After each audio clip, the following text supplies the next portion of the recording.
نحمده ونصلي على رسوله الكريم اما بعد اعوذ باللہ من الشیطان الرجیم بسم اللہ الرحمن الرحیم۔ محترم سامعین کرام، السلام علیکم ورحمۃ اللہ وبرکاتہ۔ امید ہے کہ آپ خیریت سے ہوں گے۔ اللہ پاک آپ کی تمام دعاؤں کو، دلی مقاصد کو پورا فرمائے۔ اللہ پاک آپ کی مشکلات کو آسان فرمائے۔ آج میں آپ کی خدمت میں دل کی ہر قسمی بیماری کو دور کرنے کے لیے حضور پاک صلی اللہ علیہ وسلم کا بتایا ہوا نسخہ لے کر حاضر ہوا ہوں۔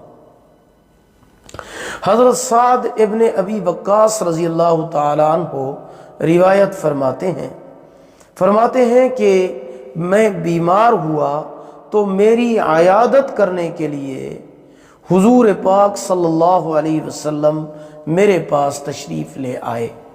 انہوں نے اپنا دست مبارک میرے کندھوں کے درمیان میں رکھا تو آپ کے ہاتھوں کی ٹھنڈک میری ساری چھاتی میں پھیل گئی، کیونکہ آپ صلی اللہ علیہ وسلم کا دست مبارک دست شفا ہے۔ پھر آپ صلی اللہ علیہ وسلم نے ارشاد فرمایا کہ اس کو دل کا دورہ پڑا ہے، اسے دل کا دورہ پڑا ہے، اسے حکیم حارث ابن کلدہ کے پاس لے جاؤ۔ حضرت حارث ابن کلدہ کے پاس اس کو لے جاؤ۔ وہ بنو ثقیف قبیلے میں تھا اور ایک بہت بڑا حکیم تھا۔ اس کو جا کر کہو کہ مدینہ کی 7 اجوا کھجوریں گٹھلیوں سمیت کوٹ کر اس کو کھلا دے۔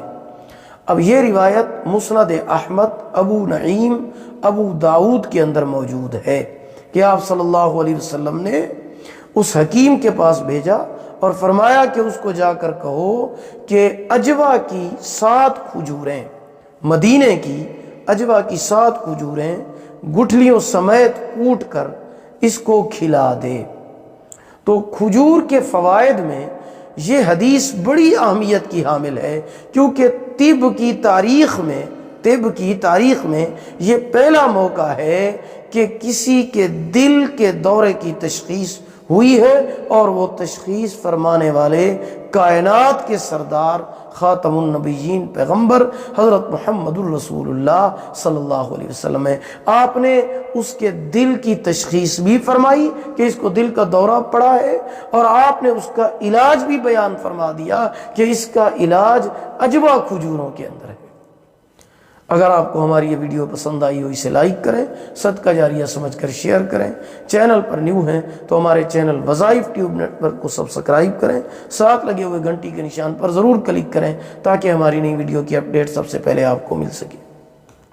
اگر آپ ہم سے آن لائن قرآن مجید پڑھنا چاہتے ہیں یا اپنے بچوں کو پڑھانا چاہتے ہیں، ہمارا واٹس ایپ نمبر آپ کی سکرین پر موجود ہے۔ اللہ پاک آپ کے حامی و ناصر ہوں۔ آخر دعوانا ان الحمد للہ رب العالمین۔